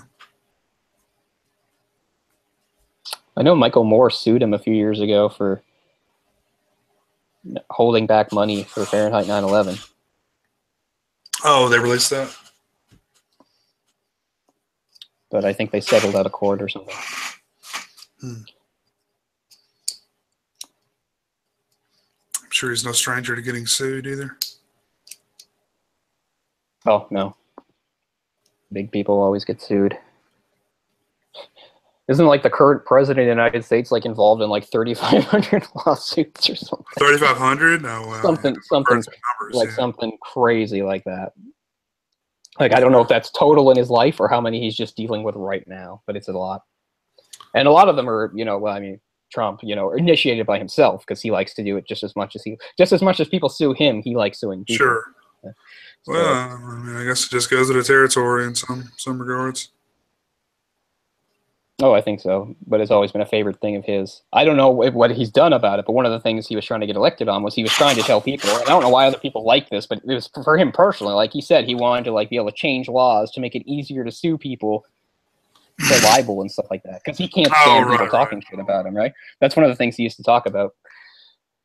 But anyway, harassment. It's in film, yeah, it's a big thing. And I know our friend Pazel has like asked, like, can you still enjoy, art by somebody? Well, of course I can. If you can't make that separation, you're not going to enjoy anything in the world because so many things are tied to bad things. Just like I have a lot of, authors and creators, like, and I don't mean somebody like a producer, like, I mean, like actual authors and creators who I look up to, at least on a creative level, but probably as people, they were probably scumbags. Right. So yeah, you just have to be able to make that separation. People can be really creative and talented, but that doesn't mean anything to do with them being moral. I mean, you can't judge someone based on their personal life. I mean, you're not going to like anyone because people suck. Just like I don't think somebody doing something bad always erases if they did something good, but I mean it can get really iffy, right? Like look at somebody like Bill Cosby who has done so many good things, but how many of those things are just buried now because of like the message it sends with the bad stuff he did, right? So it's really tricky. I don't know if we talked about this, but have you heard some states are actually extending the statute of limitations on sexual assault and sexual crimes because of this type of stuff? Yeah, I brought that up the other day that they thought they should extend this, which I guess is good in a way. I mean, anything that encourages people to speak out quickly instead of waiting. And I'm never going to criticize anybody. I don't know their situation, but I just mean still the best thing you can do is speak out quickly, not wait. And I'm not judging any of the people that waited. Everybody had their reasons. Everybody had their situations. Fine. I'm just saying I think it's right to say that like if something does happen to a person, regardless of if it's film industry or whatever, the best thing you can do is speak out about it right away and get things rolling. I understand all the stigma that goes with it. I understand, you know, especially to somebody in power, how it can come back at you. I understand all that. But the whole point is we are trying to make changes in the world right now so that people don't get away with this, so that, you know, just because they're powerful or influential or wealthy, you know, that they can't just hide behind that.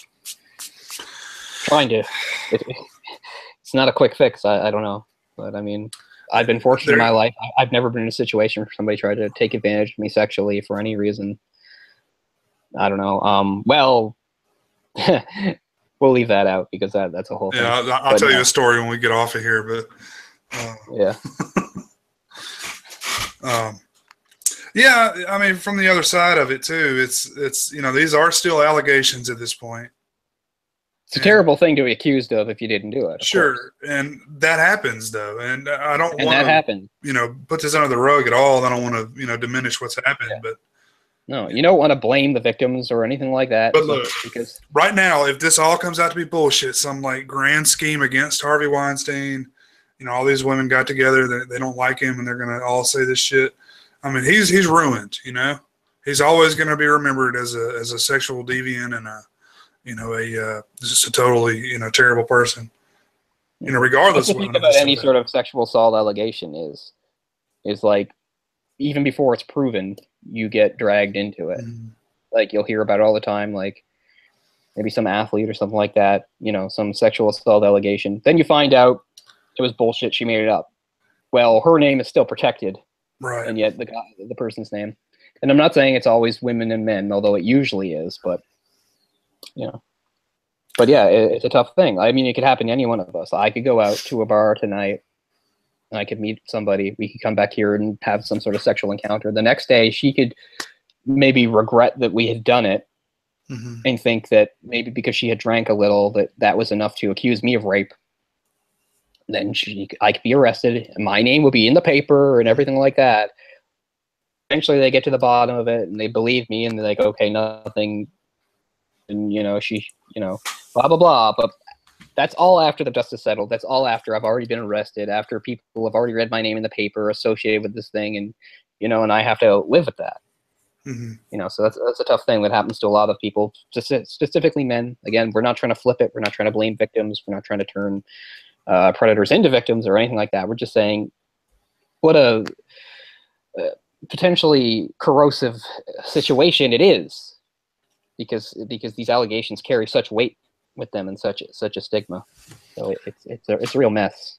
It's, you know, like in the case of like an athlete, you know, they go out, they're on the scene a lot, and a lot of times these women threaten this shit because they want hush money, you mm-hmm. know. And, you know, it happens to them a lot of times in particular because the lifestyle they lead, they do wind up, you know, sleeping with a lot of young women. You know, it happens, you know, and it sucks. And I'm sure the other side of the coin happens and they do actually sexually assault some women. And mm-hmm. that's, you know, unfortunate also. But to you know, like you were saying, is to come out immediately when something like this has happened. You know, that's the key, I think. All it takes is someone to think. I mean, he can't be brought to justice on any of this stuff. I don't think at this point, can he? I don't know. I mean, but as you said, I wouldn't think so. I guess he's ruined anyway. Yeah, he's a garbage person anyway. I didn't really have any respect for the guy anyway. But this is, you know, not helping things. Yeah. But, as I said, I didn't think he was somebody that really respected film or the artists or the people involved. I think he's just one of those people that saw it as a way to make money. And I mean, sure. I get it. It is a business and stuff, but I just feel like he just embodies all those negative things about monetizing everything, seeing everything as dollar values instead of any of the integrity. Because I do think it's true. You can go overboard the other way too. Like I can't stand some of these Hollywood actors that think of themselves as these great deep artists and stuff like that. Like, you know, it's a job, you know, and you're very lucky to have that job. And you should know that and be thankful. Because I think there's some of them out there that they're just all swept up in how great they think they are. I think Julia Roberts is somebody like that. There's a few. I agree And with that. I always find like some of the actors that really understand their situation as a job and take it that way. I respect them. It's a lot better to see. That's one of the reasons I always like Michael Fox. I think he never got swept up in his own celebrity or anything like that. He understood it was a job. He understood that he was very fortunate to be in that position. And I think he conducted himself accordingly. Sure. I mean, a lot of the guys that do that, you don't ever hear about. You know, they make a movie and then they're, like, Spielberg or, Tom Hanks. You don't see them on the cover of anything. Yeah. And that's the way they like it. Yeah. Yeah. I mean, yeah. Can you imagine how much it would like shatter people's worlds if Tom Hanks, ever did anything inappropriate? But he's not going to. Well, I mean, just imagine Tom Hanks isn't going to hit somebody. Tom Hanks isn't going to run over some prostitute when he's drunk. I saw one thing that Tom Hanks did. It was this drunk guy at a bar he was at, and he took a selfie with him on this guy's phone. So the drunk guy had a selfie with Tom Hanks, like when he was not even conscious. It's a good fake memory. That's pretty funny. But yeah, it's good to have some people that you can rely on, like Tom Hanks, to know that like fame doesn't like ruin everybody. But fame and success ruins a lot of people, that's for sure. And some of them just weren't good to begin with, to tell you the truth. They were already kind of bad people, and it's just made them worse.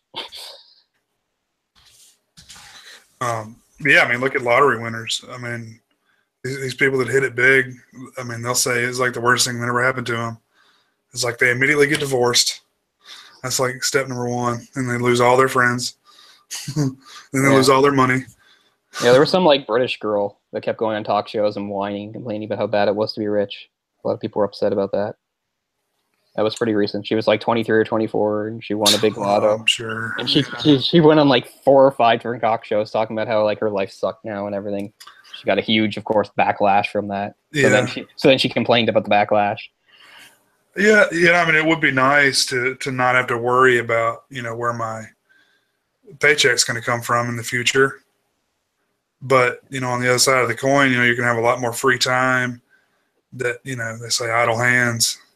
And I've really seen that to be true with a lot of people. You don't have something to do with your time. You really just you lose interest. Mm-hmm. I think for sure.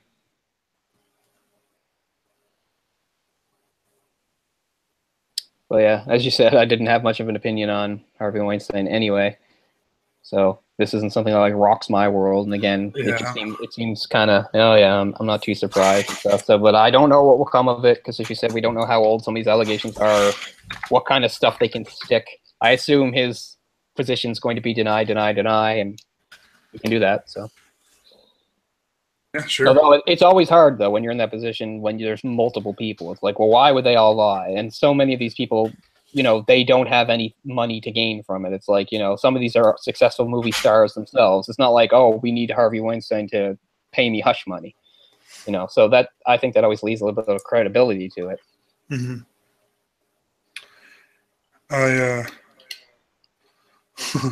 Terry Crews reveals he was sexually assaulted. Yeah, I read that just before the show. What the hell? That kind of shatters a lot of people, because it's like, wow, like a big, intimidating-looking black guy like him, and he felt like, he was victimized. Was this Harvey Weinstein that did it to him, too? I don't know. I don't think it was.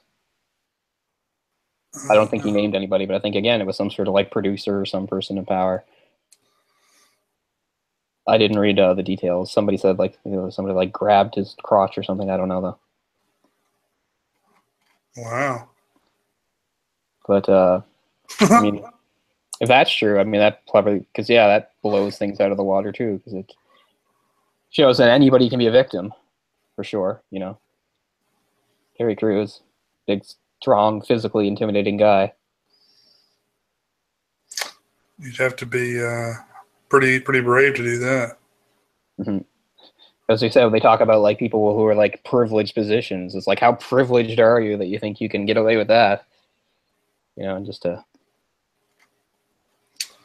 I was trying to see if I could find some of the other people that have been sexually abused, or accused of sexual abuse. Like I know Devin Faraci. Who's that? Devin Faraci was he's one of the big guys behind the Alamo Draft House. Okay. He's also a writer. I forget exactly who he writes for, but Harry Knowles. Yeah, I heard about him, Mr. Ain't a Cool News guy. Yeah, and it's been quite a few guys. It was Screen Junkies. Screen Junkies. Yeah, that's what I was going to say. Yeah, the guy that created that. I saw some of that where he was like sending like inappropriate text to some girl and stuff. Just like, how dumb are some of these people? I mean, I don't want to make excuses for anybody, but he's creating a record of it right there. You know, text. It's like people don't think anymore. I feel like, and I think I said this on Twitter. I can't imagine these guys like trying to talk to a girl, much less trying to like rape them or sexually assault them in some way. Because they're nerds. They're nerds. Harvey Weinstein's a nerd. He just has power and money. Yeah, well, that brings a certain amount of confidence, doesn't it? Well, we're like uncovering the deep secret, but I mean, meanwhile, Brett Ratner is still out. I mean, Brett Ratner. What's the guy who did Bryan Singer? So I'm thinking. Singer. He's still free. He's paid off all the little boys he's diddled. He's still making new movies. Everybody wants to get all over, Victor Salva, which, understandable, but he's actually, done his time. He was convicted, served his punishment. There's a 2014 documentary called An Open Secret. Mm-hmm. Have you seen that? No, but I know it talks a little about Bryan Singer. I think Bryan Singer, yeah. It zeroes in a lot on sexual abuse against underage people too, doesn't it? Mm-hmm. Yeah. Because I'm sure there was plenty of that going on. Because that's the whole other thing too. I mean, children, it's even worse. You're even more of a victim. They're even more. They're not just like a director or powerful, but they're an adult. There's the adult, and you're the kid and stuff. So, it's a pretty terrible situation. Pizzagate. You heard about all the guys involved in Pizzagate. That's all bullshit. And then Ben Savage was brought up in that documentary, An Open Secret. I have to believe Ben Savage has seen some stuff. I mean, Ben Savage is one of the guys doing it. Oh, really? Yeah. I have to imagine that some stuff happened to him too. Yeah, just like a cycle of abuse type thing. I mean, that's just speculation though, so I don't know. As a child actor, possibly. Yeah, that's what I meant. But well, I mean, Corey Feldman says he's got all kinds of dirt on a lot of people, and I really wish he would. I mean, to like stop this from happening, stop these guys from being around kids. Mm-hmm. At the very least, can do that. I don't know why. I mean, why would you say that and then not ever tell anybody what happened? Or, he says he knows that, him and Corey Haim both got molested by these guys. Multiple guys molested him in the industry, and he's not gonna name names. I don't really understand. He's probably signed some gag order or something somewhere. I don't know. It's so hard with somebody like him. I mean, he's so all over the place with his credibility. I mean, he does so many weird things. I'm not saying he's lying here, but he also seems like the type of person that would say things just to get attention. So I don't know, man. But at the same time, I know the climate he grew up in, so it seems extremely likely that probably he was at least around some of that, even if it didn't happen directly to him. I have no doubt that he was at least around some of it. So, yeah, but just to say that you're not going to name names, well, that doesn't help, does it? I understand that, yes, naming names starts a whole thing and it gets messy, but I don't know. It's serious stuff. You had to be serious about it. Serious crimes.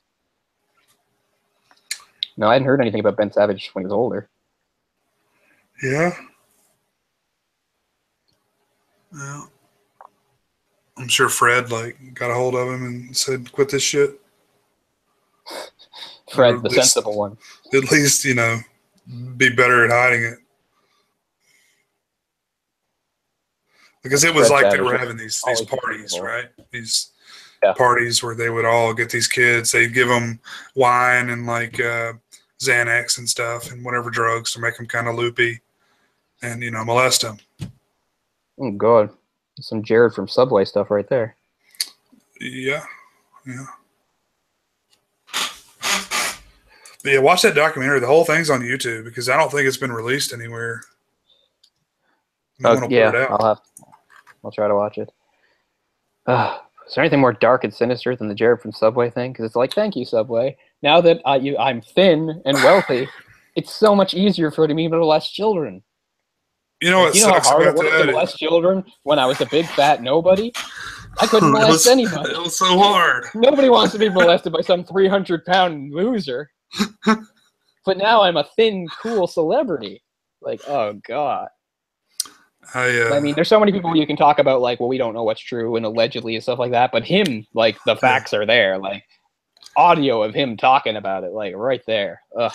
What sucks about that is I actually, like, kind of gave him the benefit of the doubt for a minute. Only because this other guy that worked with him or worked in his company or whatever was, I guess he basically just made it look like he did it all. So, and he may have, but or may have done something similar.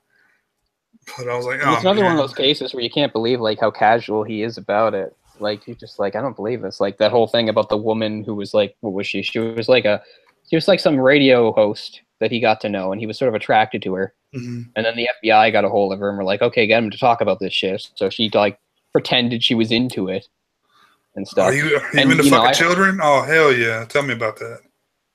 Yeah. But what was funny is like, now maybe she did go into some more detail and they just didn't show it because it wouldn't sound good. But I mean, I heard some of the tapes on like Oprah or whatever like that, right? Really? And it's just so leading because like the tapes are basically her just getting him to say stuff. Like he never contributes anything pretty much. Like anytime like he wants like he's like, well, what are you gonna do? And she's just like, well, what do you want me to do? You know, like he can't get her to say anything, and she's just leading him into all this stuff and stuff. And anytime he gets her to like talk about kids, she just like makes up completely fictional kids. She's like, okay, well, there's this kid blah named Tommy, and he's blah blah blah, you know. And like this is going on for over a year, and so far like he keeps wanting like this to happen, like that she'll like get some kids and they'll have like some sort of like sick party or something like that. And it keeps not happening for months. And she's just like, oh, I can't be in town at the same time. He's like, oh, damn. I'm like, how dumb are you? Like he must like the arrogance that comes with like, getting away with it for a while, because like it just seems so obvious that she's just getting him to say stuff and she's never following through on any of the stuff he's asking for. And yet he stays on the hook the whole time. He's like, oh, okay, well, maybe next month we can get together. And she's like, yeah, okay, maybe next month. And it's going on for like over a year and stuff like that. And she's going to the FBI. She's like, how much more do you need? And the FBI is like, oh, a little more, Now, I'm not saying she never said anything sick. She probably had to say some sick stuff, but they didn't, of course, play that. Yeah. But, I mean, all the stuff we hear is just basically every time she's in a position to say something, she's just like, well, what do you want me to do or say? And then they'd be like, oh, well, blah, blah, blah, what blah. Would you like? Yeah. Like, she's never coming up with it on her own. And he doesn't clue in at any time. We make a like, Subway sandwich, right? With you and, like, 3 other girls. Children. Yeah. But, like, I mean, at least his were, like, I mean, they were, like, pubescent, right? Like, they were, like, 15 or something, right? No, it was, like, ones that were, they were, like, around, I think it was, like, 10 or 11 that he, like. The whole thing's awful to me, but that makes it worse. Yeah, no, like anything, there's different levels to it, right? Some people are attracted to this age, some that age, type thing. That's, yeah.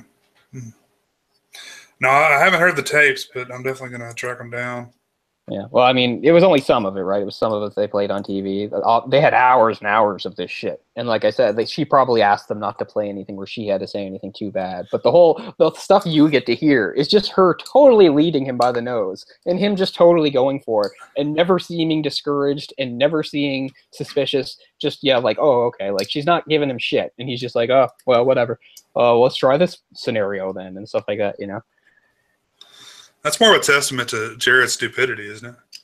Well, that's what I mean. Like, it is stupidity, but also part of me just thinks it's a certain arrogance that goes along with it. Like, if you're somebody that's done this sort of thing and gotten away with it, you start to think you're always going to get away with it. So it's just like, oh yeah, I'm smart. I know what I'm doing.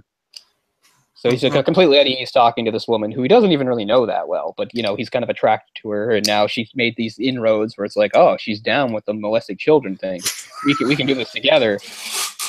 And yet she never actually ever acts on it, ever. And he doesn't become suspicious of it. And she's always saying, oh, yeah, next time, next month, and all the stuff she's promising, she never delivers on and stuff. And yet he's still totally on the hook, still going for it. Like, what an idiot. Oh, man. This was Dr. Phil.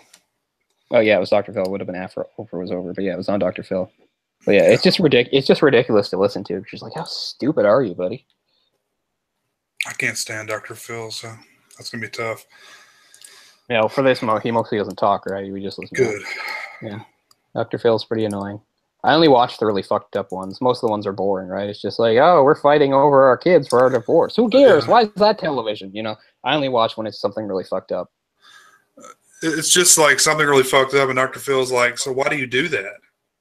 In a really horrible, redneck accent.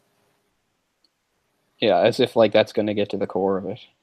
He's like, fuck you, mama, fuck you, Dr. Phil. And then so why do you do that? Because they're mentally disturbed, Dr. Phil. Because I like attention. Why did you murder that person and wear their skin? What you gonna do? Had to do something. Had to be there. The saddest Dr. Phil episodes I see are always the catfish ones. We have like some moron who is like totally like, throwing away thousands and thousands of dollars, sometimes hundreds of thousands of dollars. Just again, it's kind of like, how stupid are these people? Because it's like, oh, I fell in love with this person overseas, and here's this picture, yes. And and there's just all these red flags. Like every life, like their English doesn't line up, and things that they say in the picture. If you do a Google search, you can find the picture in 5 seconds because it's actually some hair model. All this stuff. Like those are the people. Like I'm just like, a fool and their money is soon parted. Is like complete like this. Like I remember this like woman. She was like in her 60s, and she was convinced like this super hot looking guy was all into her, and he was like in Africa with like diamond mines and stuff. And all she did was ever send money. Rich, like young. Yeah. And yet he always needs money, and he's always bugging her about money. And every time she talks to him about something, he's just like, oh, yes, baby, we're going to do this, and it's wonderful. Now how about the money? Like, how dumb are you? Like, my Rolls Royce broke down. Can you give me some money for repairs? Yeah. And it's always like, some weird tax thing. It's like, oh, they won't release my money because of, tax reasons, so I need you to like send me in some weird amount. It's like $7,500. It's like, okay. She's like, okay, I'm going down to Western Union now. It's like, oh, I love you, baby. Like, oh God, like you're the worst kind of scumbag, and she's the worst kind of idiot. It's like, I understand what it's like to be lonely and desperate. Sure, yeah, exactly. But they always show up, and Dr. Phil has his staff, and they do all the research, and it's very clear that this person doesn't exist, that it's just some horrible scam artist every time. And then the person's like, oh, I feel like a fool. It's like, man, those are the worst ones. Those are ones where I want to like jump into the TV and like, you are so stupid. I don't have any sympathy for someone that's that stupid. And it's like their fourth time that it's happened to. It's like, oh, the last time. And again, these aren't kids. These are like middle-aged to older people that have been around. They've lived life. They know how the world works, and yet they don't believe in too good to be true for this. It's like, oh, this person that I've never actually seen or anything, but he has a nice accent and he says nice things to me and stuff, but he always wants money, even though he's actually quite wealthy himself. But I always have to send him money. Yeah. And whenever I don't send him money, he gets angry with me. He's a rapper, and he always comes right around this town, but never actually to this town. Yeah, we were gonna meet, but then like his flight got canceled, and then there was a fire at this orphanage. All this. It's always some bullshit story that they totally believe. It's like, oh, well, it's like, so why does he need all this money? Oh, well, he has to pay the lawyers because the lawyers need the money so they can release his fortune. Oh. Because his father's will stipulates, it's all this bullshit. Just like, I feel so bad for you, but you're throwing all this money away, and you have and they always have family members there. They usually have kids or somebody that's like, what are you doing? This is a scam artist, and you're throwing all your money away. And they're just like, no, he's a wonderful person, and he loves me. Like, so frustrating. But those are the things that a little sad addiction I have, though. I usually have to watch those shows just so I can just be like, what? Just so I can, like, be in disbelief of how somebody can be that naive. Yeah, I actually did watch that Catfish show. I watched quite a bit of it. Oh, yeah, with that guy. He's so annoying. They basically came up with the term. Yeah. Because they did the documentary called Catfish. Yeah. No, I never saw the show. I only saw a parody of it on SNL.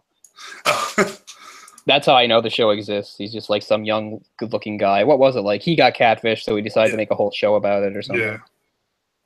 Trying to like catch other people, and like 90% of the time or 95% of the time, it's that. Every once in a while, it'll actually be legitimate, but like some music performance. Doesn't he always sort of like put them off though? Like he always like feels bad for them. Oh, it's just like some sad person trying to get attention. Like let's not send them to jail or whatever. Well, yeah, a lot of the time they just need help. It'll be just like they'll just be like, fucking, I'm out. And then the person that was actually doing the catfishing is like, I'm depressed. My mom died 2 years ago. And so this is why I decided to occupy my time. And then it's just like, it's just a sob story on the person doing it. Yeah. It's like, I'm fat and lonely and stupid, and I'm trying to, find somebody that loves me. So I'm telling them a million ridiculous lies. Like, Jesus. Like, what was that a few years ago? Some stupid football player thought his girlfriend died, but his girlfriend was just some guy pretending to be a girl. Who was that? Oh, man, that was great. Oracle knew. Yeah. But anyway, the guy didn't even seem to fully grasp it once it all came out. Like, he still didn't seem to understand what happened.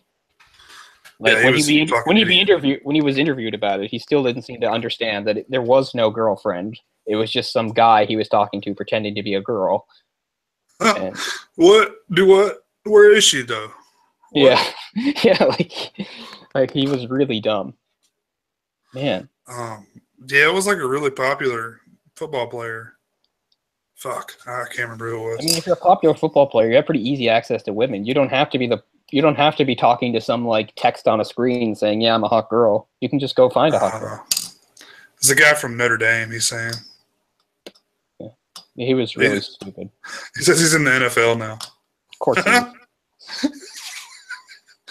There was a guy on there that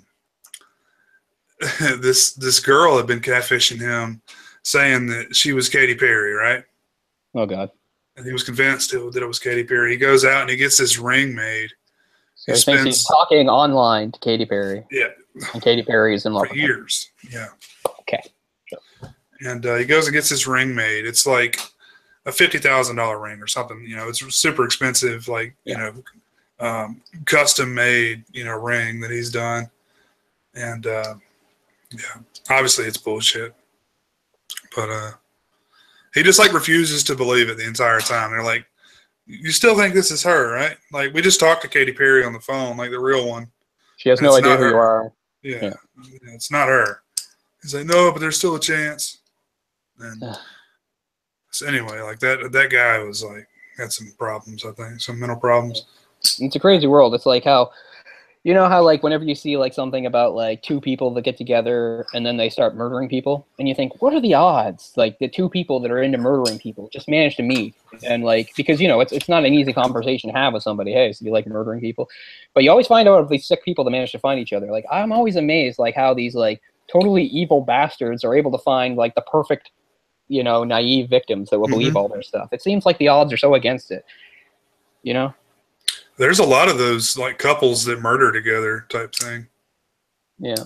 I mean, every once in a while on my Skype, some webcam model adds me on Skype and talks to me about 3 seconds before I realize and I'm like, oh, you're a webcam model. And it's always the same thing. It's like, oh, go to my, site and I'll give you a password into our private room. And I'm like, goodbye. And then I block them and stuff. But like, how many times does that even work? And that's just for webcam modeling. That's not for, like anything else. But it's just like, that must work a lot. And it's almost always the same pitch. It's like they have some script they're following. I even had one show up on my messages on PS4. And it was like the exact same thing that I'd seen on Skype once before. It was like almost word for word, like the exact same thing. Except they try to work video games into it, even though if you look at the PlayStation profile, it's completely blank. It's just like, I was just playing Call of Duty or something like that.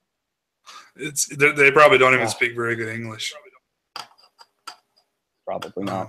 But because nobody can spell nowadays anyway, it's easier to tell. That's true. Because they just write in all that garbage that Orc writes. Sorry, Orc. He's not as bad as a lot of people. You communicate in a garbage language, but you're not alone. Many people do. But yeah. There's a lot of different kinds of predators in the world today, especially now with the internet. Just lie about this, lie about that, and people want to believe your lie. I mean, that's the easiest thing. They want to believe it. You're definitely like this hot girl that really likes me and is totally going to be with me soon, so I'll invest all this time and effort and possibly money into it. No concrete proof that you're a real person in any way and stuff, because I want to believe it. I just want to, and the same thing the other way. Happens just as much to women who are desperate for some man or whatever. Let's just clear this up right now. Like, no woman that is attractive or whatever, probably just in general, is going to go see your profile picture on any kind of social media or PlayStation Network or Xbox, whatever, and say, hey, I'm really into you, let's let's fuck. Yeah, that's not a real person. Skip straight to it. Yeah. At worst, it's a horrible catfish person trying to take you for everything you want. At best, it's like a webcam model working for some site. There's nothing legit there. Well, it doesn't. I mean, the girls that the real ones, like, they're trying to like they probably don't even have messengers set up on whatever they're talking about because they get so much shit from people. Yeah. Like, just women in general. Like, you could be ugly as hell and you get like nonstop messages like from dudes on whatever media. Yeah, because they're horny and they have to give it a shot. Cast a wide net. You'd be surprised, man. It's the guy motto on the internet. It's just like, just hit on all of them. You fine as fuck. One of them. You fine as fuck. You fine as fuck. Oh, you fine as fuck. Oh, I saw your picture. You fine. I assume that's how like Tinder works. Yeah, that's probably like the legit version of that, but that's not But yeah, it works anywhere. Yeah. It's not like PayPal me some money real quick and then we'll fuck afterward. Oh my god, it's a sick world. How does Grindr work, Orc? Isn't Grindr just like the same thing as Tinder, but it's just for gay men? Yeah, that's why I'm asking to work. Oh yeah, you back on Grindr already, Orc? Jesus, you gotta take a break. Make some real connections with people. He's not gonna like that at all. This fast and loose lifestyle. I don't know. I don't condemn it. I'm just saying it catches up with everybody. Yeah. Hey, gay dudes love it, man. It's like the the best thing in the world for them, and that's great. I guess so. I don't know. It doesn't help like the stereotype that they're all promiscuous though. I mean, there's plenty of like gay people that are like completely monogamous. They're probably really annoyed by it. They're like, oh great, yeah. We're all going to bathhouses and having orgies. Yeah. What's up, Orc? Yeah. Some of them are like that though. Yeah, exactly right. But I mean, that's great. You found the format that works for you, and that's cool. Use protection. You don't have to go the old truck stop bathroom routine anymore. Get you a smartphone, and you're good to go. Class it up a bit. On that note, we've done more than enough about social issues for one episode. That was a shorter movie, so you guys got some bonus content about this crazy world we live in and how to make your way in it. Use protection and don't believe anything on the internet, more or less. Oh, there you go. Money. Don't give people your money. But don't give anybody your money. I don't care if you're rich or poor. You shouldn't just give your money away. No, it's not smart. Careful with your money, folks. Careful with your heart. Careful with your genitals. On that note, I think we're done for now, but next week we will hit you back again with some sort of October-ish thriller, probably. We'll let you know as soon as we've narrowed it down. This week was the H.G. Wells classic, The Island of Dr. Moreau, the 1932 edition, Island of Lost Souls. A cool little glimpse into pre-code Hollywood, which we will probably revisit again at some later time. But until next time, that's Jay and I'm Cole. Thanks a lot for watching. This is the Baka Dimension. We'll see you all again. Bye-bye.